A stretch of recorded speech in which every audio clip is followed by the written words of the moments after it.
என்பதா குருநாதன் என்பதா என்னை பார்த்து பார்த்து வளர்ப்பதனால் அன்னை என்பதா உன்னை கடவுள் என்பதா கருணை வடிவம் என்பதா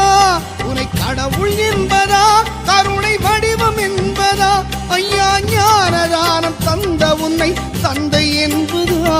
உன்னை தெய்வம் என்பதா குருநாதன் என்பதா என்னை பார்த்து பார்த்து வளர்ப்பதனால் அன்னை என்பதா